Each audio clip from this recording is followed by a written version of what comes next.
Dartmoor Prison, isolated from the outside world by walls of granite.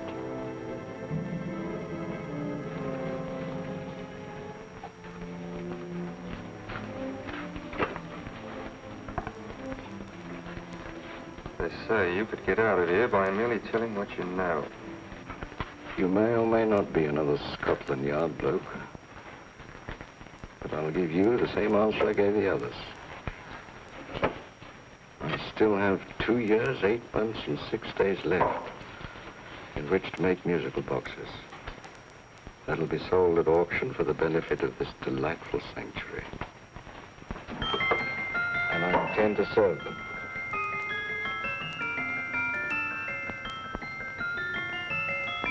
Move along. And now we come to the next object on our list, or I should say objects, because there are 3 of them. Now, ladies and gentlemen, these can be bought together or separately. Now, these beautiful little musical boxes only arrived this morning, and I didn't intend to put them on the auction block until later, but I'm going to sell them now. So, good friends, as our old pal Mark Antony used to say, lend me your ears. And what do you hear? Right. The beautiful tinkle tinkle of a musical box. What a lovely trinket. What a beautiful gift. Created and made by loving hands. A thing of beauty and utility. I was going to start with £5. It's a bargain, £5. Do I see any hands? If there's a connoisseur in the house, will go £3 for it. £2. £1. 10 shillings. Thank you, sir. Ladies and gentlemen, 10 shillings is offered for a musical box you couldn't buy anywhere in London for less than £5. It'd be stealing to let it go for 10 shillings. Like taking milk from a baby. All right, we're selling for 10 shillings. 10 shillings, 10 shillings is offered, 10 shillings is offered, 10 shillings is offered. Will anybody give me £1? Bring me £1? Oh, won't someone going to give me £1? £1 is offered, £1 is offered, ladies and gentlemen, £1 is offered. It's against you, sir. Will you go to £2? Will you go to £2, sir? £2. £2 is offered. £2 is offered. Going once. Twice. Third and the last call. Sold to the gentleman for £2. Sorry, my dear. Now, ladies and gentlemen, comes the opportunity to purchase an exact duplicate of the beautiful little musical box just bought by this gentleman for the ridiculous low price of £2. Oh, it's exactly the same. Exactly the same. Made with the same hands. You hear that? Isn't that lovely? That tinkle, tinkle, tinkle, tinkle. Sounds like Bow Bells to me, you know, with little angels pulling on the ropes, eh? Who'll give me £2 for it? Who's starting with £2? Will anybody start with £2? Oh, come, ladies and gentlemen. You know, from your enthusiasm, we might all be in Scotland instead of London. Please buy it for me, Daddy. £2, certainly not. We all might be in Scotland. Besides, I don't like his manner. £1, 10 shillings. £1. £1 is ours. £1 is offered. £1 is offered, going £1. Any advance? Going once, going twice. The third and the last call. Sold to the lady for £1. Smart bidding, my dear. Thank you. We come to the third and last of these beautiful little musical boxes. Exactly the same. Tinkle, tinkle. Isn't that lovely? Ladies and gentlemen, I don't bring you here to gull you and swindle you. This is the exact replica of those 2 I just sold before.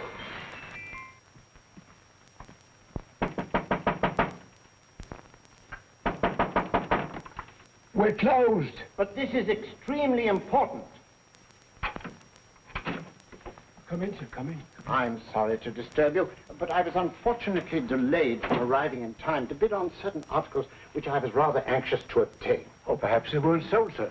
We are carrying several things over. What might the articles be, sir? 3 identical musical boxes, about so large. Oh, I'm sorry, sir, but they were sold. Pity you weren't here to bid on them.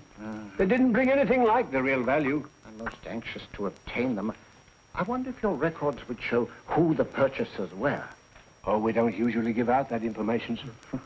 For certain, shall we say, sentimental reasons, I'm most anxious to get in touch with the purchasers. I'd be willing to pay, shall we say, £5. Well, for certain sentimental reasons, sir, we'd be very happy to oblige. Alfred, today's sale. The 3 musical boxes. Musical boxes, oh. Ah, here we are. The first purchase for £2 from Mr. Julian Emery, 52 Portman Square. Write this address down, Alfred. Yes, sir. Second didn't leave any name. Oh, how unfortunate. I think she's a dealer. You see, they don't like us to know where the things are going. On account of the profits. You say the second purchaser was a woman. Can you give me a description of her? Oh, she was a young woman. Fairly tall, slender. Had a light complexion and dark hair, and she was wearing A grey suit, don't you remember? That's right. She probably runs a gift shop. She paid £1. You say she comes here fairly frequently? No, I didn't say so. But she does, sir. Like as not, she'll come in on Thursday. We have sales on Mondays and Thursdays. Oh. And the third box? The third, Mr. William Kilgore, 143B Hampton Way.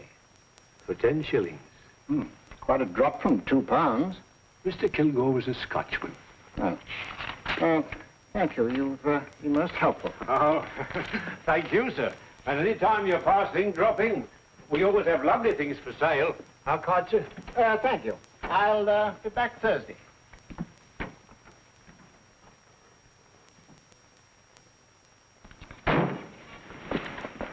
The message reached us too late. Musical boxes are being sold. Well, let's get out of here.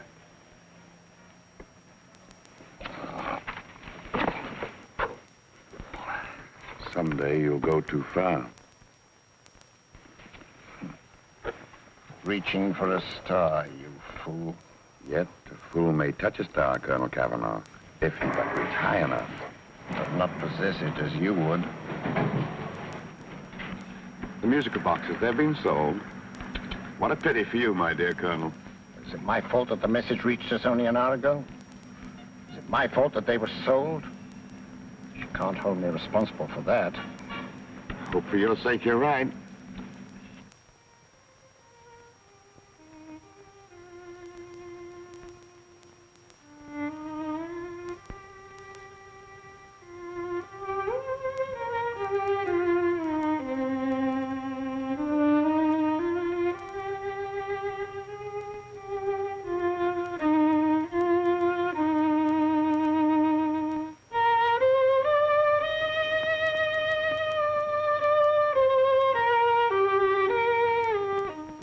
Upon you tonight at 7:45, a gentleman who desires to consult you upon a matter of the very deepest moment. Remember that letter, Holmes? It was written over 2 years ago. An interesting case, devilishly interesting. Irene Adler. What a striking-looking woman from the brief glance I had of her. Seems only yesterday. What charm. What poise, and what a mind. Sharp enough and brilliant enough to outwit the great Sherlock Holmes himself. I take it the new issue of the Strand magazine is out, containing another of your slightly lurid tales. Indeed. What do you call this one? I call it A Scandal in Bohemia. Not a bad title, eh? If you must record my exploits, I do wish you'd put less emphasis on the melodramatic and more on the intellectual issues involved. More on the what do you mean by that? Well, I do hope you've given the woman a soul. She had one, you know. By the woman, I suppose you mean Irene Adler. Yes. I shall always remember her as the woman.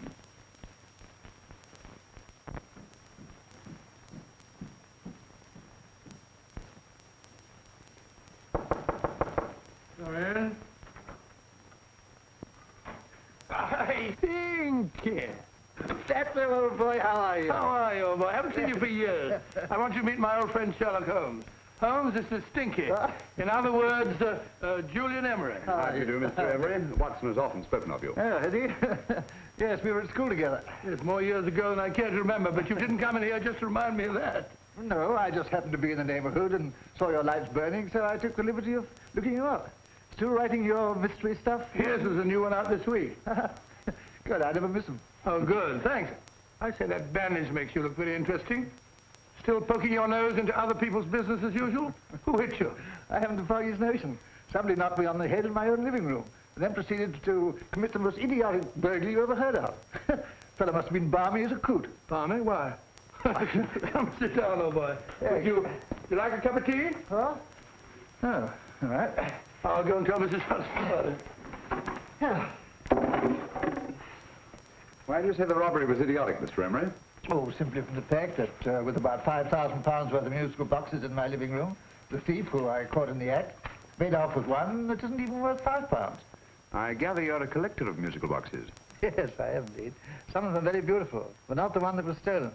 The thief evidently grabbed the first thing that came to his hand when he heard me coming into the room. Still, it's rather odd, isn't it, that having disposed of you, he didn't pick up something more valuable.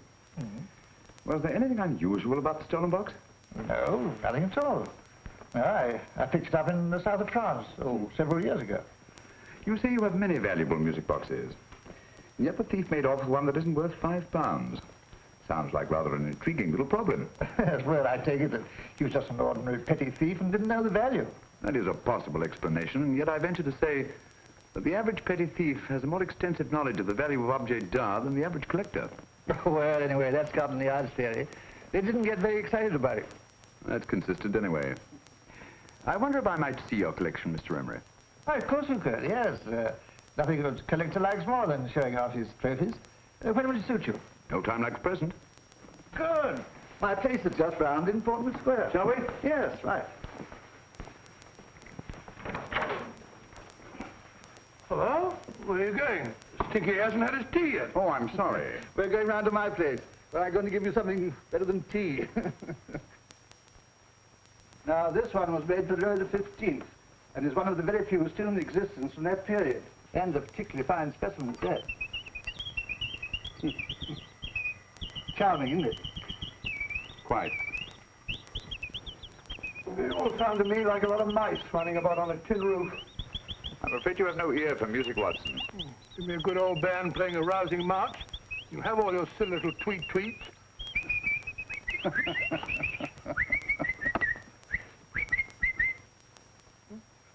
No room.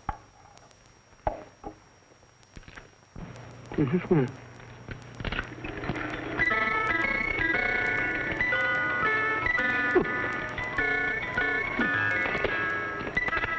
Stupid thing. Singing rabbit. What would you say offhand is the value of a box like that, Mr. Emery? Well, it's hard to say offhand, but I think it will bring about £500 or £600 today. It's the gem of my collection. Yet a thief who steals an oddity like a musical box passes up one worth £500 for one of almost no value at all. Odd. Very odd. What was the stolen box like, Mr. Emery? Oh, just a plain wooden box about so big. Mm-hmm. As a matter of fact, I have one over here almost exactly like it. I picked this up yesterday at an auction room in Knightsbridge. Paid only £2 for it.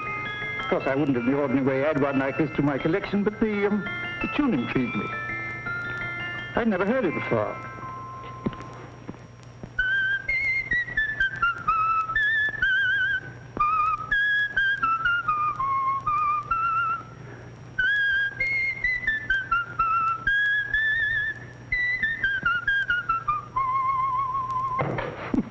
You have a remarkable ear for music, Holmes. Rather an unusual melody. Sit down, Will. Thanks. You say you bought that box at an auction sale yesterday? Yes, the Gaylord auction rooms in Knightsbridge. Mm-hmm. Run by old, what's his name? Crabtree. That's the man. At what time was the robbery committed? Oh, about 3 o'clock this morning.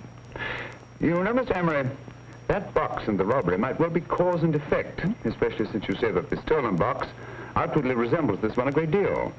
And Scotland Yard were not particularly interested, eh? Oh, yes, but I wouldn't blame them for that, especially as I told them I was quite unable to describe the thief, except, of course, for the fact that it was definitely a man. All you remember is that you came in here and someone struck you on the head. Yes, and the next thing I knew, my man was trying to revive me. It might be wise for you to put that box away somewhere and lock it up. Oh, I don't think that's necessary. Besides, everything's insured. Well, at least if any further attempts at robbery are made, I'd suggest that you call the police, rather than running into any personal danger. Oh, come, Holmes, aren't you being a bit of an alarmist? Possibly. Well, Mr. Gray, old Stinky. Seems to me you are making rather a mountain out of a molehill. Molehill is the word, old boy, and it's time you were in bed. Thanks so much for letting us see your place. Well, it's been glad meeting you. Holmes, I can't understand why you were so mysterious. Seems to me the petty thief explanation was the only sensible one. Really? I can't see how you can believe it was anything else. I didn't say I believed it to be anything else. The petty thief theory is the obvious one, I grant you. However, it's often a mistake to accept something as true merely because it's obvious. The truth is only arrived at by the painstaking process of eliminating the untrue. We are not able to do that in this case without further data. Rubbish, you're pulling my leg. You're trying to turn a tuppenny halfpenny robbery into an international plot. No, I'm not. I just hope that your friend Stinky is a little more cautious in the future. Just in case.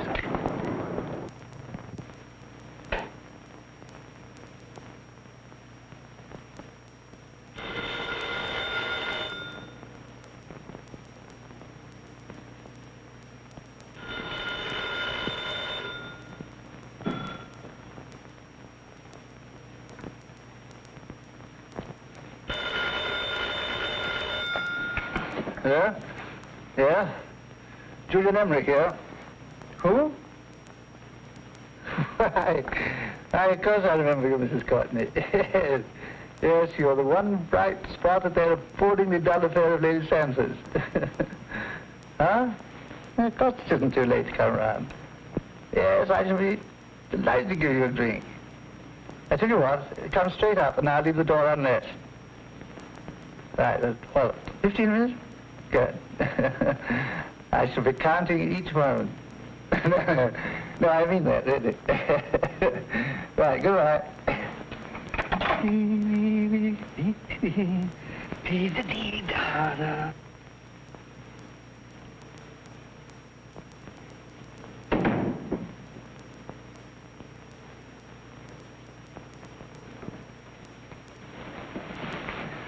Boo!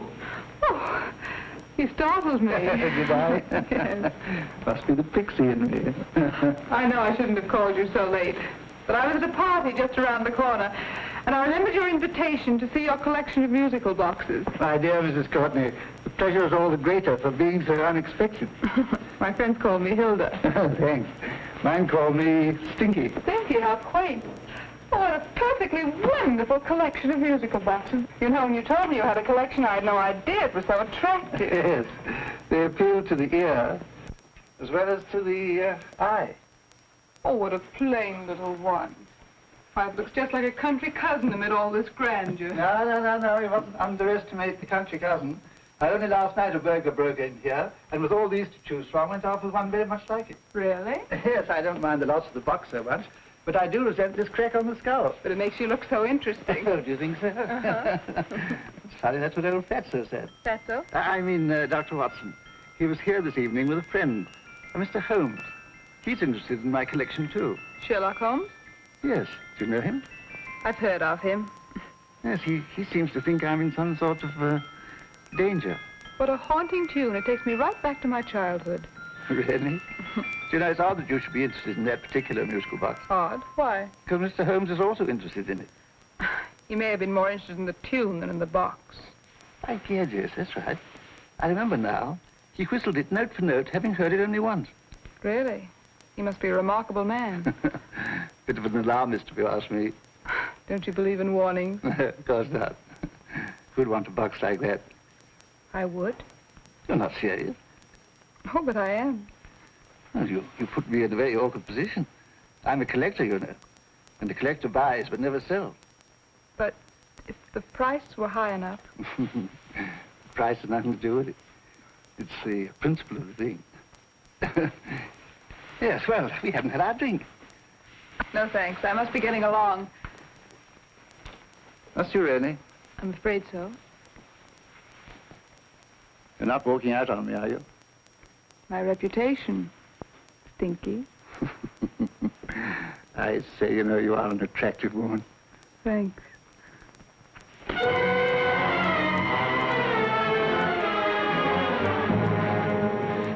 You fool. I told you to wait outside. What did you have to kill him for? All I had to do was walk out with this. He held you in his arms. Don't touch him. Don't touch anything. Now get out. I'm sorry. You're sorry. What about me? This is murder. What about Scotland Yard? What about Sherlock Holmes? Now get out!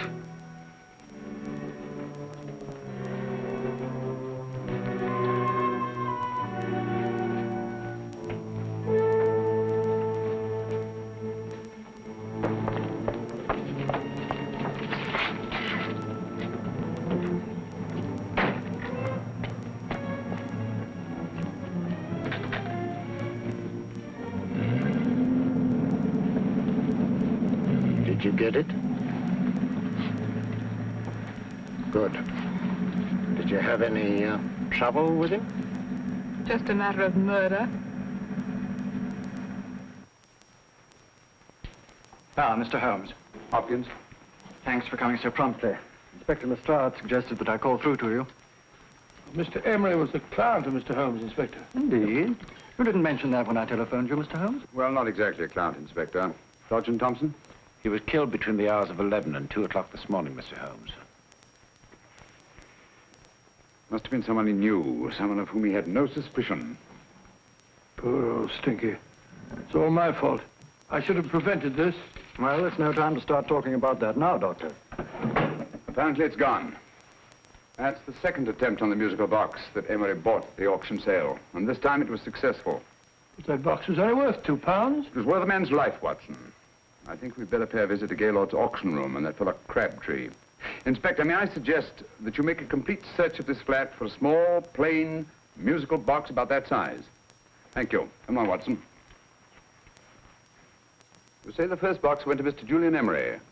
The second to Mr. Kilgore, 143B Hampton Way. And the third to the unidentified young lady who presumably has a shop and lives near Golders Green. That's right, Mr. Holmes. Isn't it rather strange, Mr. Crabtree, that you should have had 3 identical musical boxes all playing the same tune? Where'd they come from? Dartmoor Prison. Dartmoor? Yeah, we get a regular shipment from there every month. The inmates manufacture them. Well, they make all kinds of things, you know, pipe racks, waste paper baskets, musical boxes. Did you happen to notice if anyone showed any particular interest during the auction in the purchasers of these 3 boxes? Oh, come now, Mr. Crabtree.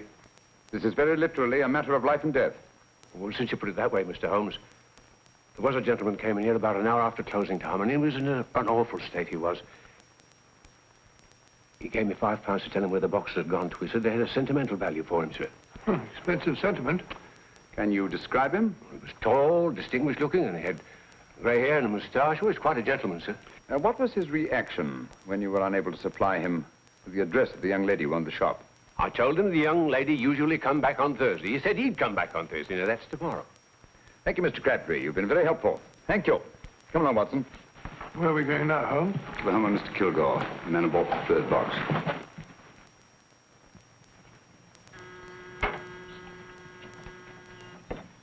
But hang it all, Holmes, how do you know those other 2 musical boxes are of any importance? I don't, but I certainly have no intention of waiting until the owners are murdered to find out. No one at home. I hope that's the explanation. I'll have a look through this window.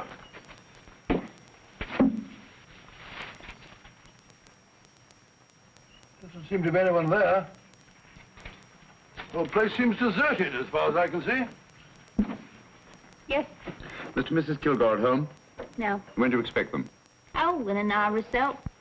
There's no use you're hanging about. They don't buy nothing from peddlers. Peddlers? My good woman, this is Mr. Sherlock Holmes. Sherlock Holmes? Oh, go on. Do you mind if we come in and wait? My business is rather urgent. Well, I've got to go out and do my shopping. And I don't know if Mrs. Kilgore'd like any strangers nosing about. Quite all right, I assure you. Well, I've got to be off. It's too late in the parlor. And no smoking either. Mrs. Kilgore says it smells up the house. Funny old girl, Holmes.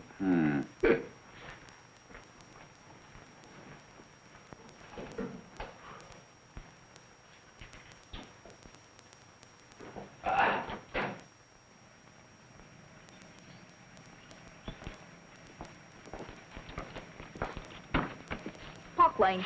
Park Lane? And what would the likes of you be doing in Park Lane? Now, don't worry about the fare, Ducky. If you know how to get to Park Lane, up it.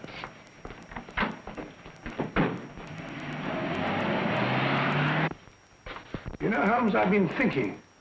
There must have been something hidden in that box of old Stinky's. Stolen jewelry, possibly. What's up, Holmes? Listen. What's just the steam in the water pipes?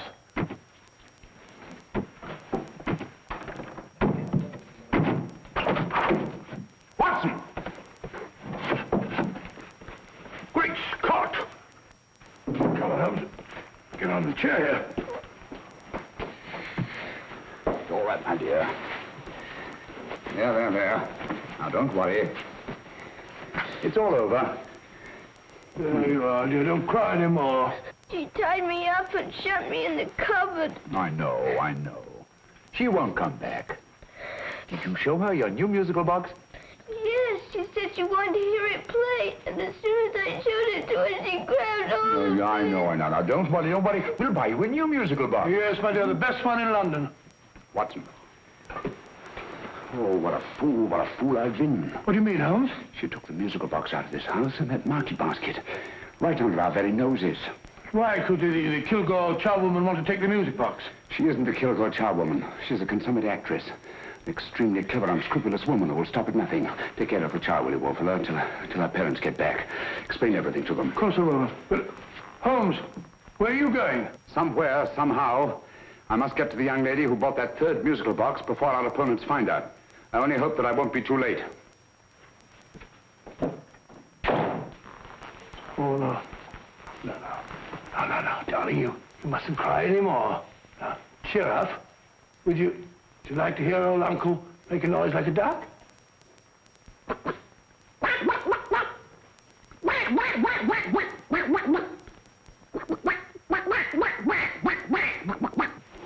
Oh, sorry.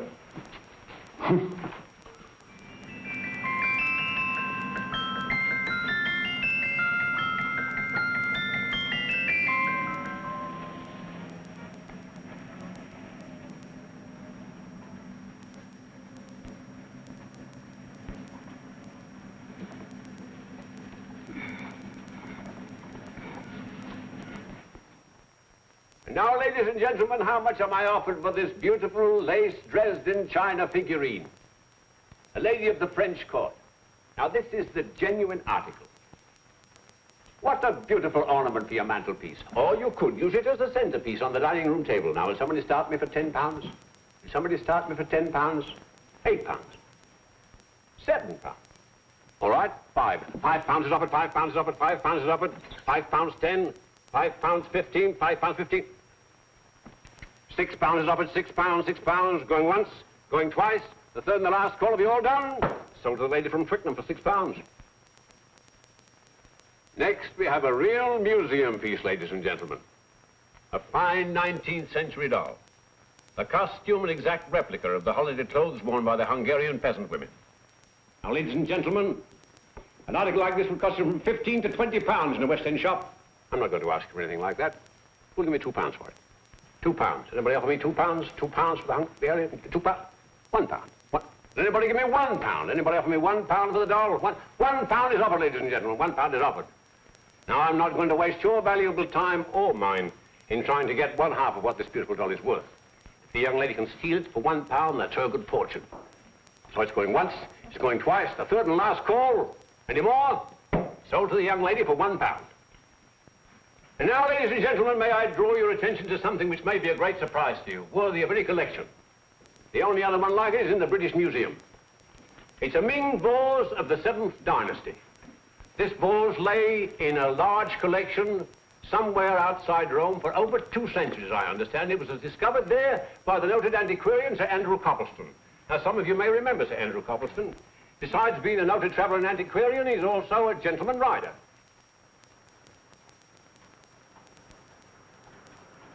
The girl with the parcel in her hands, that's her.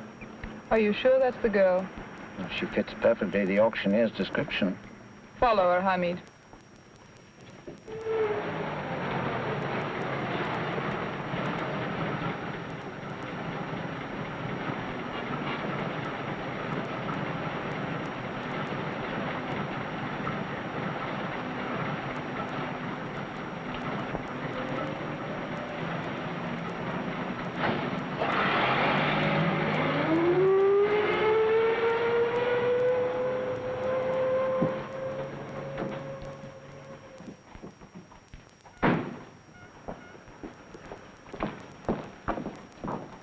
It's lovely, dear. And only £1. We can get at least 3 for it. Easily. I'll go make some tea. I could do with a cup. Right.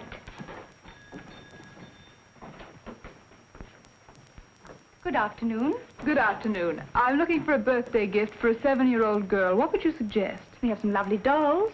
Now, this Hungarian I think she has enough dolls already. Books are always welcome. Well, I'm looking for something a little different. Well, that's rather cute. What is it? Well, that's a musical box. Children always love them. And this is an exceptionally nice one. It plays many tunes.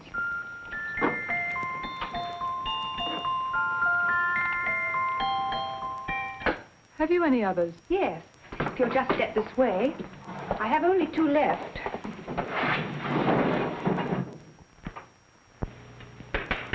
Oh, nice.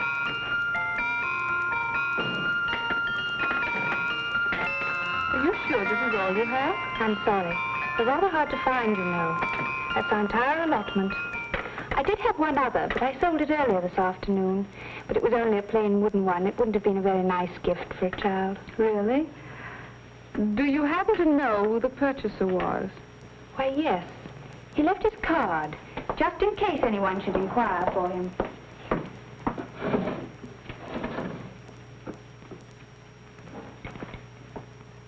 How interesting. I'm sorry, but I'm afraid I'll have to look a bit further. Thank you anyway. Good afternoon. Thank you.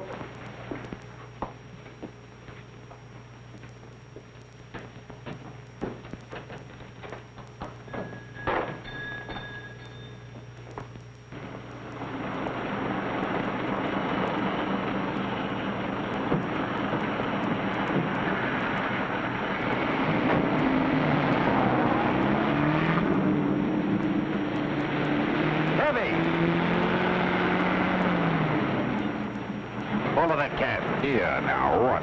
Scotland Yard. Hop in.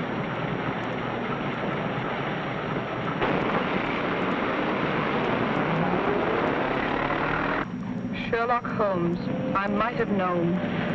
We thought we were the hunters, instead of which we're the hunted. We've been fools. We played right into his hands. Of course. He's had us followed. Don't look. The man in front of the toy shop. Hamid. Turn sharp right at the next corner and again at the next.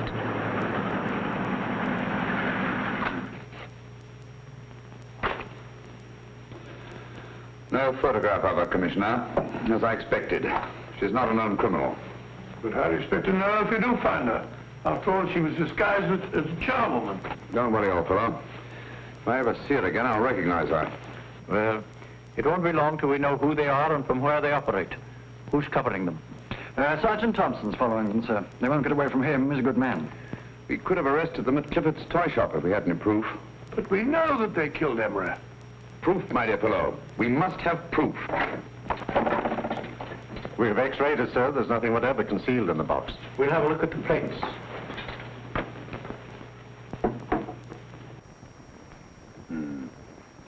There must be some clue. And it's probably so obvious that we've all overlooked it. Seems to me we're up against a bunch of lunatics. Not lunatics, my dear fellow. Extremely astute, cold-blooded murderers. What can these little musical boxes have in them that's so important? Don't forget, they were made in Dartmoor Prison. You can smuggle stuff into prison, but not out. You want us to break the box apart, sir, to see if there's anything the X-ray hasn't caught? No, not yet. Do you mind if I take it? Certainly. Thanks.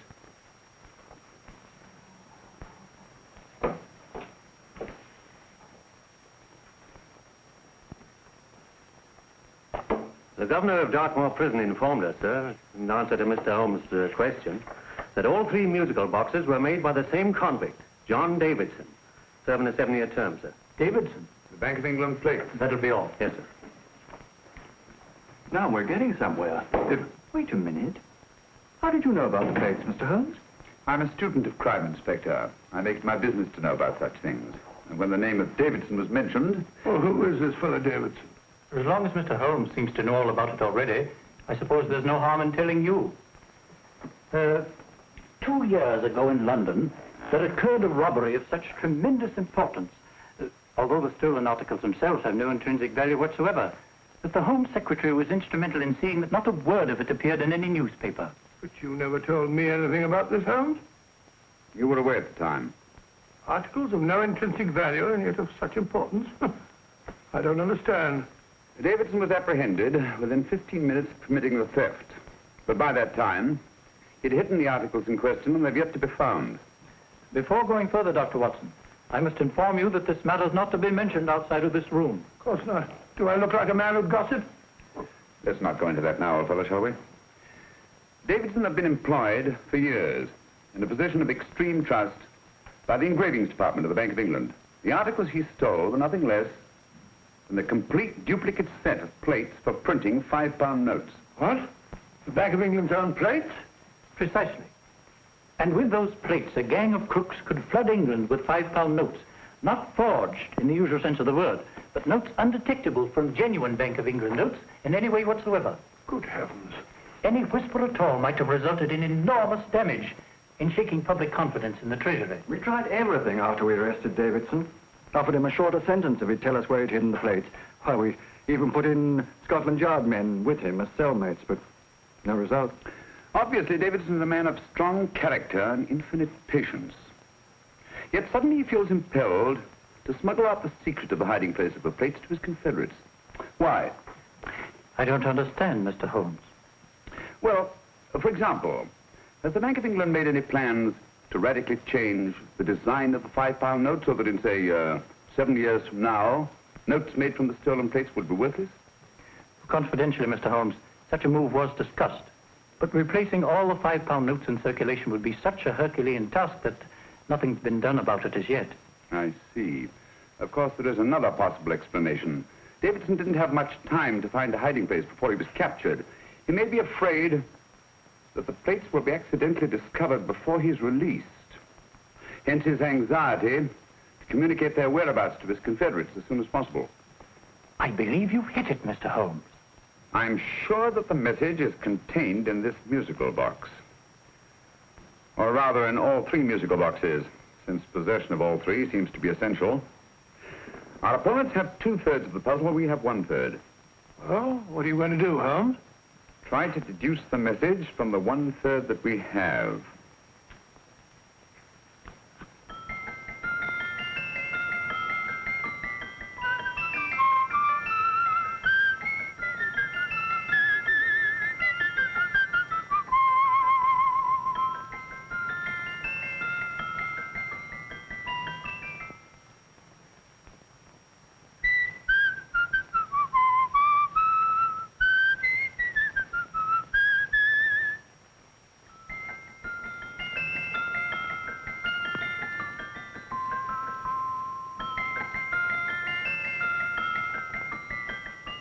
It's the same tune as the one played by Emery's musical box.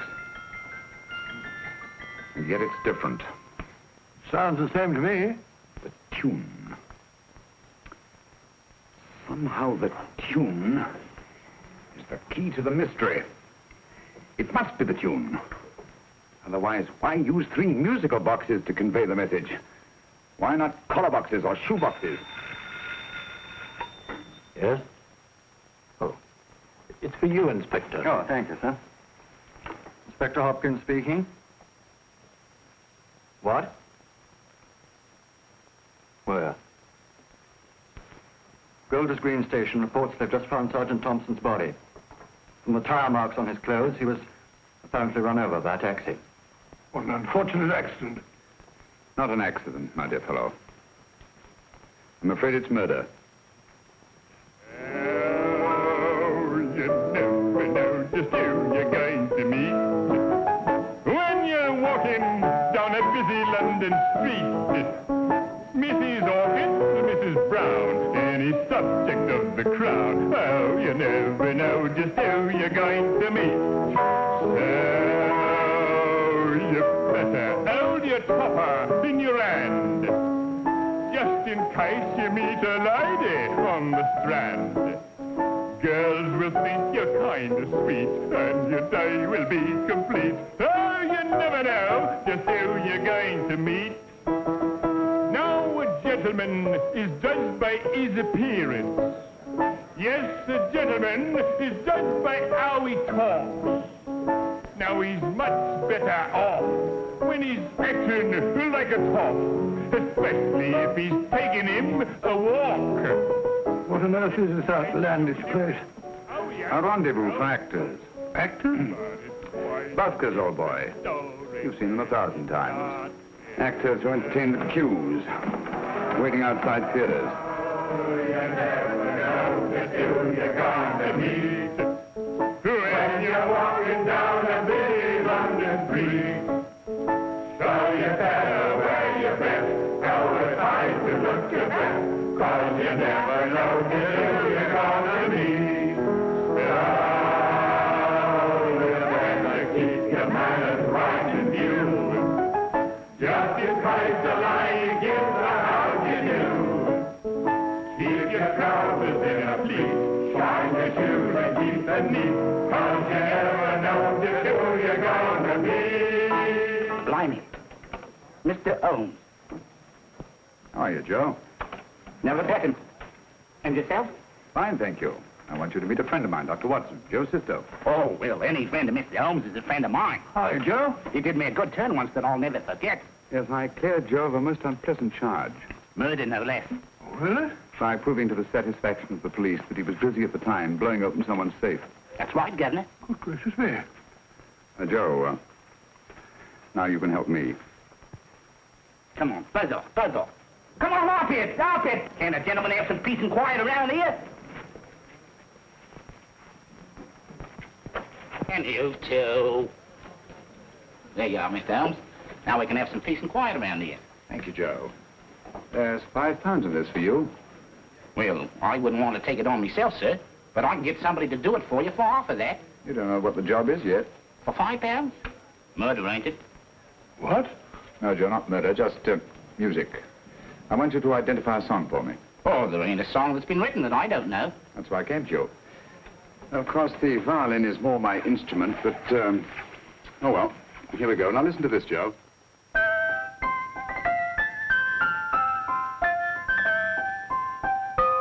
Wait a minute. You're playing that wrong. That should be E natural, not E flat. You know the song? Oh, yes. It's an old Australian song called, The Swag Man. But you're playing it all wrong. That's what I hoped you'd say. Now listen again, Joe.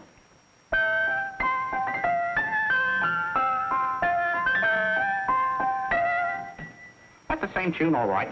But you're making different mistakes than you did the first time. No, not mistakes, Joe. Call them variations. Here, play the song for me, will you, the way it's written.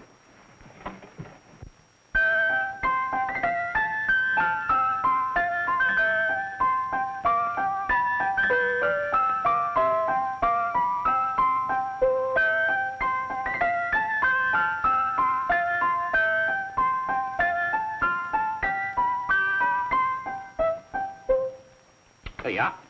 Thank you, Joe. What's it mean, Holmes? You onto something? Perhaps. I don't know yet.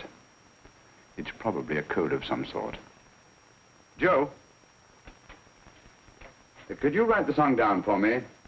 The way it was originally written? Oh, sure, Mr. Holmes. But it'll take a few minutes. Mm-hmm. Here, Mabel. Pale ale. Come on, off to it. Along with it.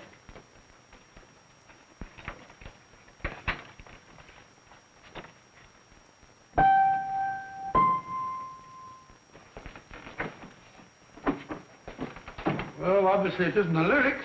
No combination of those words made any sense at all. The variations in the way Emery's musical box played the tune are different from the variations in the one we have. You sure? Quite. You see, I took the trouble to memorize the tune as played by Emery's box that night we were with him in his flat. Holmes, you amaze me. Elementary, my dear fellow. One of the first principles in solving crime is never to disregard anything, no matter how trivial. Why are there 3 boxes? Why not 1? Because the message was obviously too long to be conveyed by any one variation. Then there's the 3rd box, the one that woman took from the Kilgores. That contains yet another set of variations. Yes, well, it's all beyond me. Well, all we have to do now is to find the secret of the variations. Not a very easy problem to solve, my dear fellow.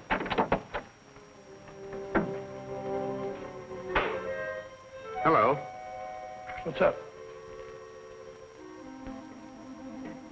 We've had company. I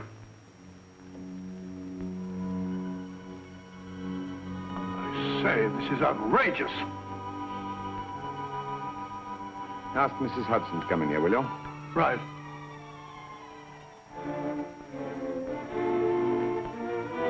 Mrs. Hudson? Yes? Oh, there you are. Will you come up here at once, please? Oh, coming, sir.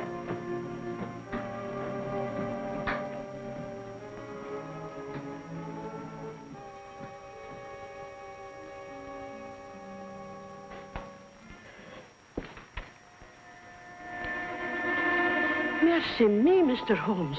What has happened? Who called while we were out, Mrs. Hudson? Just a young lady. The one who said you wanted her to wait for you. And a nice-looking old gentleman with Our her. friends again, Watson. Friends? What did the young lady look like? Oh, I couldn't see her face. She had a heavy black veil on. But she had such a nice way with her. Oh, I'm sorry, Mr. Holmes, if I've done anything wrong. But you did say I should always let clients come in and wait for you. Don't worry, Mrs. Hudson, don't worry. You had no way of knowing. It's quite all right, quite all right. Now, don't worry, Mrs. Hudson. Don't worry. Where on earth's the musical box? They didn't get it. Didn't get it? Where is it? It's in your hand. Huh? In that biscuit jar. Take the biscuits off the top. Now put your hand inside, and you'll find the music box. Well done, Holmes. Well done. Amazing.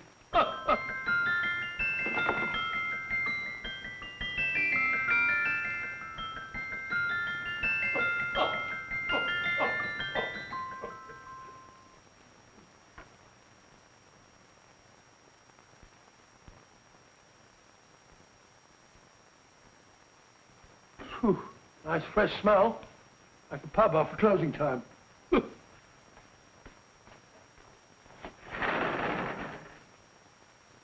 I say, Holmes. What? It's morning. Allow me to congratulate you on a brilliant bit of deduction.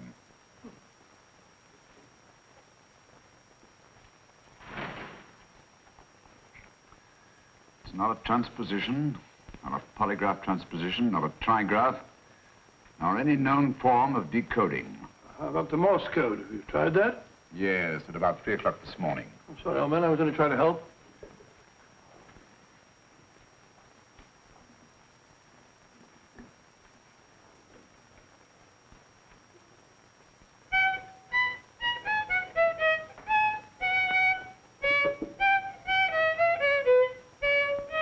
Oh, do me a favor. Not again. Must have heard that thing 1,000 times. Kept me awake all night.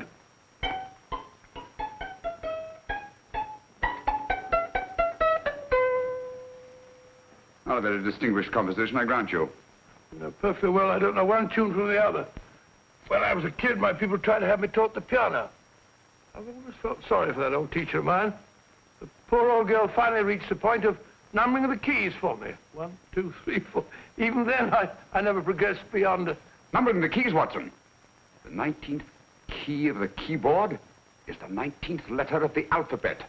S. Here. Write it down when I give it to you, old fellow, will you? First altered note. Write S first. Now, the 8th key is H. The 5th key, E. The 12th key, L. The 6th key, F. S-H-E-L-F. Shelf. Your piano lessons were not in vain, old fellow. You've solved it. Thank you. Thanks, old bean. Hold it.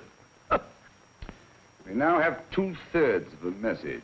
Behind books, third shelf, secretary, Dr. S.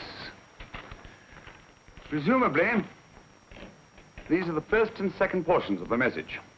And this gang has the first and third parts of it. Precisely. Then it's a stalemate? Yes, Commissioner, but we can't leave it like that. There's no doubt in my mind that they'll try to secure our third of the message that's missing. Well, I assume you've taken every precaution to guard the Clifford music box. Oh, yes, it's carefully hidden at Baker Street with Dr. Watson on guard. However, I'm reasonably certain that, difficult as it may be, we can find the plates even without the missing part of the message. Behind books, third shelf, secretary, Dr. S. Well, outside of the fact that Davidson hid the Bank of England plate somewhere in London, Mr. Holmes, I don't see that we've progressed at all. Allow me to point out to you, sir, the key words, Dr. S. It looks as if the plates were hidden in the house of the doctor. Whether S stands for his first or last initial remains to be determined by a process of elimination. Well, there must be 10,000 doctors in London with S for a first or last initial. Precisely. And every one of them will have to be questioned in person. That's why I say this is a task for Scotland Yard. It's a task, all right. But Scotland Yard has searched worse haystacks and found the needle. Well, for the time being, I'll leave the matter in your hands, gentlemen. We'll call you if and when we get a lead on our mysterious Dr. S. In the meantime, I intend to follow up a little clue concerning a cigarette.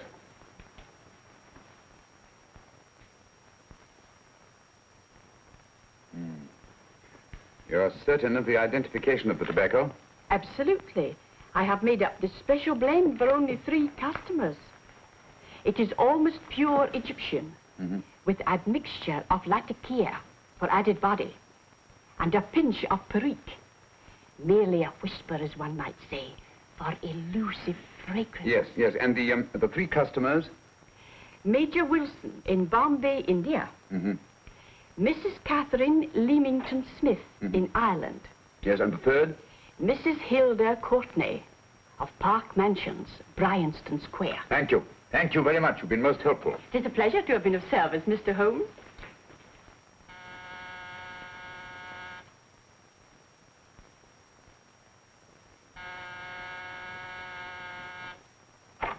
Yes? Mrs. Courtney? Yes. My name is Sherlock Holmes. Oh, do come in. Thank you. I've heard of you, of course, Mr. Holmes. I believe we have a mutual friend in Sir Edward Brookdale. He's spoken to me of you quite often. Indeed. And to what good fortune am I indebted for this visit? I think you know Mrs. Courtney. Well, I did get a summons for speeding last week. But outside of that, I don't think I'm of any interest to the police. Oh, come now, Mrs. Courtney. You seem to forget that you and I have met before. I'm sorry. I'm sure I would have remembered meeting the great Sherlock Holmes. Please sit down. Thank you. You say we met before. Yes. At the home of Mr. and Mrs. Kilgore, 143B Hampton Road. Kilgore? I don't think I know anyone of that name. Well, I didn't say you knew them. As a matter of fact, you called on them when they were out. I don't understand, Mr. Holmes. Really? And you were dressed rather differently. Indeed. Cigarette? Thank you.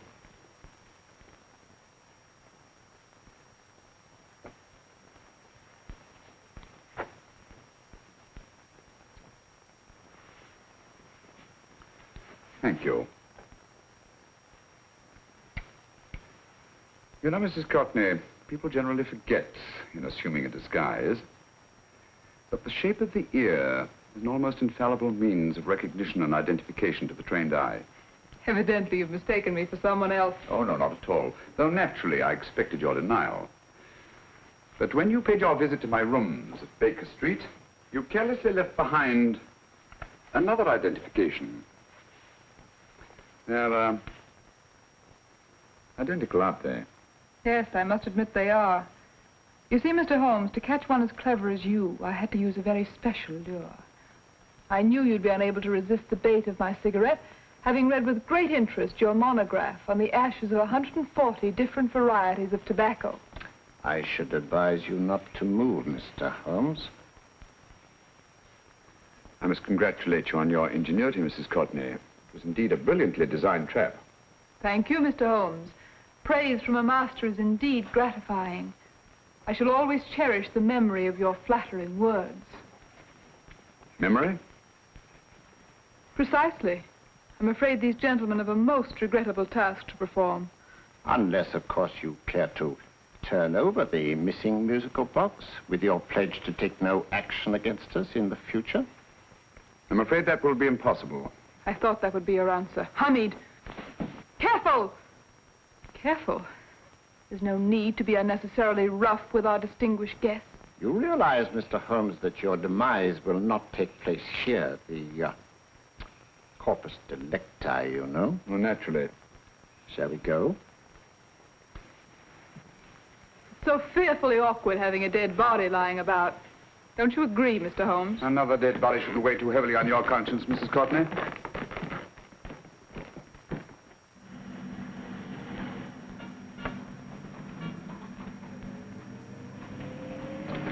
You mind if I have a cigarette? Don't see why not.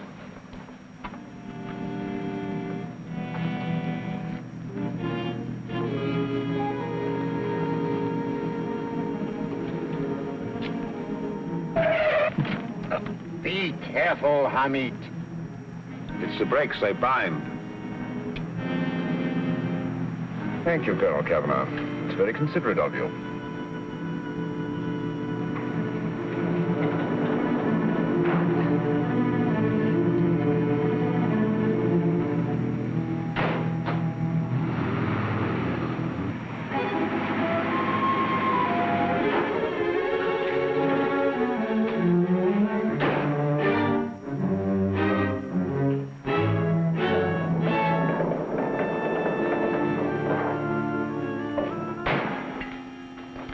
You'll be happy to know, Mr. Holmes, that your death will be a painless one.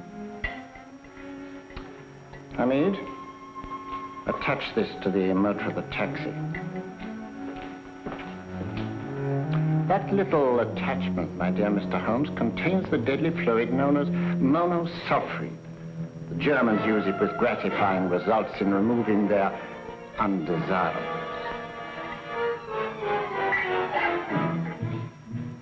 Start the motor.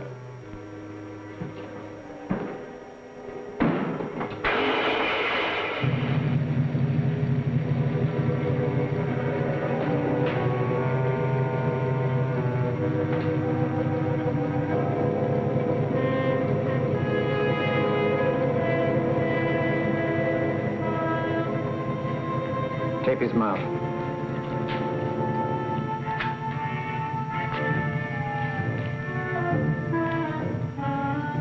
Now, up with him, Hamid.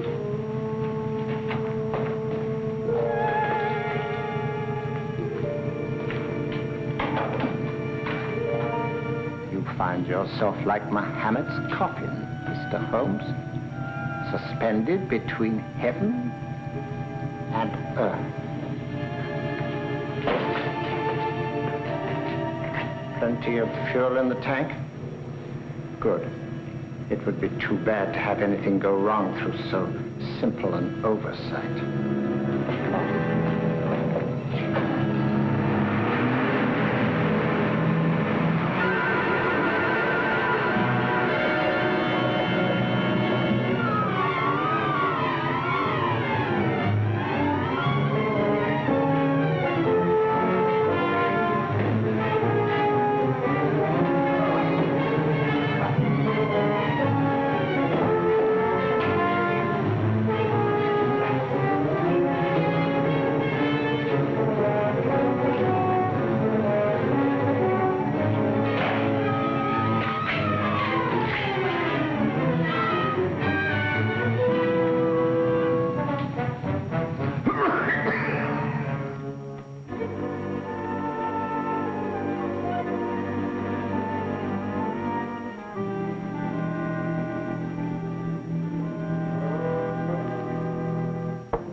Good afternoon. Mr. Sherlock Holmes? No, I'm Dr. Watson. Oh, of course, Dr. Watson.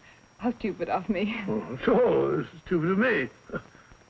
Won't you come in? Well, I really came to see Mr. Holmes. Oh, I'm afraid he's out. I don't know when he'll be back. Perhaps there's something I can do. Won't you sit down? Thank you. You know, Sherlock Holmes and I have been engaged on a great many cases. Oh, really? Yes, indeed. As a matter of fact, this very moment, we're involved in one of the most baffling... Oh, well, won't you tell me your trouble? I may be able to help you. That's very kind of you, Dr. Watson. Perhaps if I wouldn't be imposing too much. Imposing? Oh, there's no imposition at all. A pleasure, I assure you. Now, tell me all about it, Miss Williams. Mrs. Williams. I live in Surrey, Dr. Watson, and I've come up to London in sheer desperation. My only sister has disappeared, and the local police seem utterly unable to find her. Well, Holmes and I solved a case exactly like that once. Very interesting as far as I remember. I call it the adventure of the solitary cyclist. Oh, sorry. Now I come to think of it, it wasn't so very similar. Entirely different. I don't think what I was saying. Where were we? She's only 17, Dr. Watson, and until she disappeared last Thursday, she seemed to be in the best of spirits. Well, possibly a romantic entanglement? Oh, no, nothing of the sort. She left no note, didn't even pack a bag, no explanation. She just started to walk to the village from our house in broad daylight and simply vanished from the face of the earth. Oh, there. Might I have a glass of water? Glass of water. Have one in 1 minute.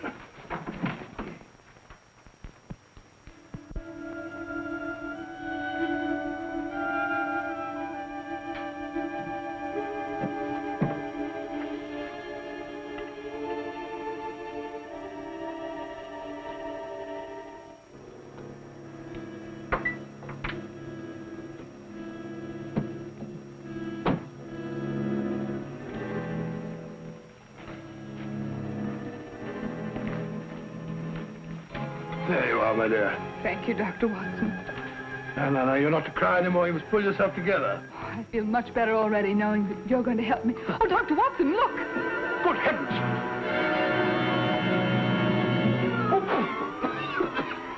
Get through the fire brigade, quickly!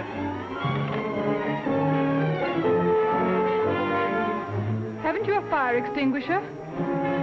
By Jove, we have in the kitchen.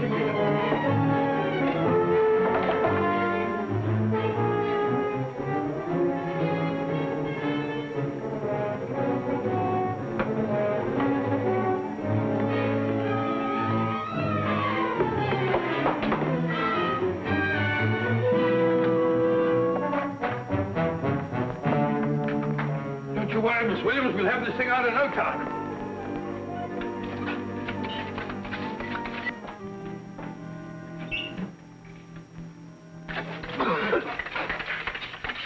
That's got it. It's there. Well, you see, there was no need for the fire brigade after all. I hope you weren't too frightened, Miss Williams. Gone. That's the trouble with them. They always lose their heads in an emergency. Well...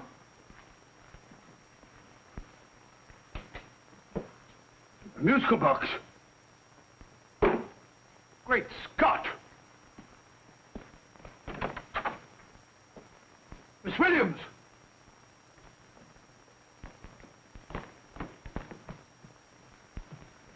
Well? Good. And Holmes? By now, Mr. Holmes has no doubt exchanged his violin for a harp. Always assuming that heaven is his destination. And now that we have the missing musical box.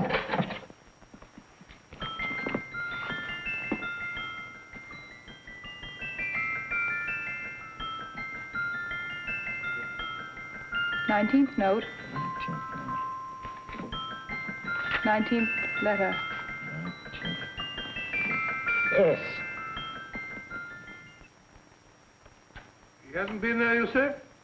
Holmes, where on earth have you been? I've been trying to get you at the club, at Scotland Yard, all over London.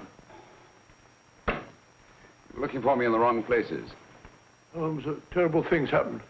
I've been duped. That woman, she made a complete fool of me. Well, what do you mean? Well, she came here, let off a smoke bomb. I thought the whole place was on fire, and my first thought was to save the musical box. No need to say any more. She has the box. Yes. Don't blame yourself too much, old fellow. She's an extremely clever antagonist. Smoke bomb, you said? Well, you can console yourself with the thought that your charming friend is at least a reader of yours. What do you mean? If I remember correctly, you wrote about my little experiment with smoke and the cry of fire in a story you entitled A Scandal in Bohemia, which has just appeared in the Strand magazine. All right, old boy. Don't rub it in. Well, it may cheer you up to know that you made a fool of me, too. That cigarette stub was planted here for one express purpose. We're going to bandaging around this place. Bandaging? What's the matter, Holmes? You hurt? Explanations will have to wait until later. At the moment, we're faced with a problem which I fear is insurmountable. Come over here, old boy, will you? Right. Our opponents are in possession of all 3 parts of the code. And here are we, while the Bank of England plates pass into their possession. Cheer up, old fellow, cheer up. As Dr. Samuel Johnson once said, there's no problem the mind of man can set that the mind of man cannot solve. What's that, old fellow? I was just quoting Dr. Samuel Johnson. He said there is Thank you, Watson. Thank you. Leaving the front reception room, we come into the main hall, where Dr. Johnson was in the habit of passing through to have his meager meals in the dining room opposite, in company with his friend and biographer, James Boswell. We will now pass up the stairway, which remains in its natural wood finish, just as it was when the good doctor was here. The framed etching on the wall is believed to have been presented to Dr. Johnson by the distinguished painter, Sir Joshua Reynolds. I've been told here that that picture was given in by Mrs. Thrale, and it's definitely not a Reynolds. Is that important, my dear? Oh, I'm sorry. This way, ladies and gentlemen, please, this way. Move along, children, move along. The secretary's not on this floor. Patience, Hamid. I've a feeling My that... dear Colonel, with Sherlock Holmes out of the way, what could go wrong?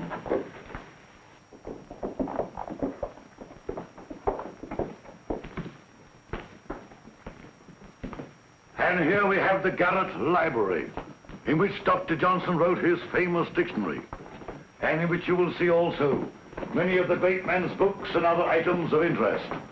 Step forward, ladies and gentlemen, please, step forward. Standing in the corner is the secretary, which contains many of the original works by the literary genius.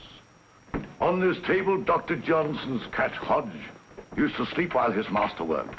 A strange thing about this cat, ladies and gentlemen, was its love of oysters. They do say that the dear doctor often went hungry to find the cat that delicacy. What a pity. Now we will visit the grey room, which is immediately below us, in which you will see the very bed in which Dr. Johnson died. What did he die of? Gout. Just gout. This way, ladies and gentlemen. Mind the steps, please.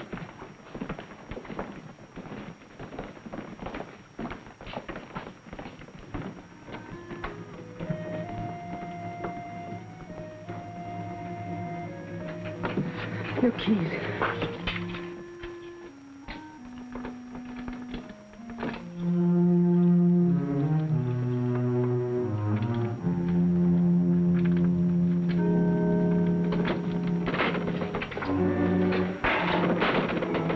Third shelf up.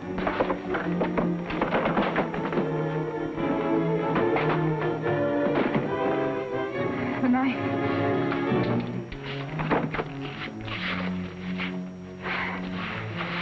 Gentlemen, the Bank of England plates. Well, Mrs. Courtney, so we meet again. No, I shouldn't do that if I were you, Colonel Cavanaugh. I must congratulate you, Mr. Holmes. You're far more clever than I thought. Thank you, Mrs. Courtney. Praise from you is indeed gratifying. I shall always cherish the memory of your flattering words. Memory? Oh, thank you. And now I have a most regrettable task to perform.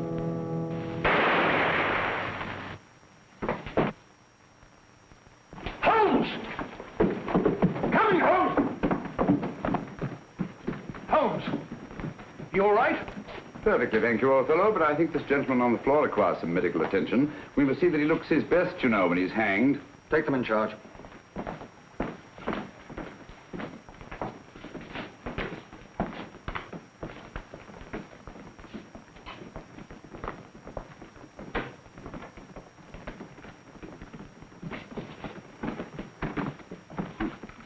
A brilliant antagonist. It's a pity her talents were so misdirected. Will you see that these plates are returned to the Bank of England, Inspector? I still don't understand how you solved it, Mr. Holmes. It's entirely due to Dr. Watson. He gave me the clue when he mentioned Dr. Samuel Johnson. Well, congratulations, Doctor. Oh, thank you, Inspector. I don't think I'd have done it entirely without Mr. Holmes's help, you know.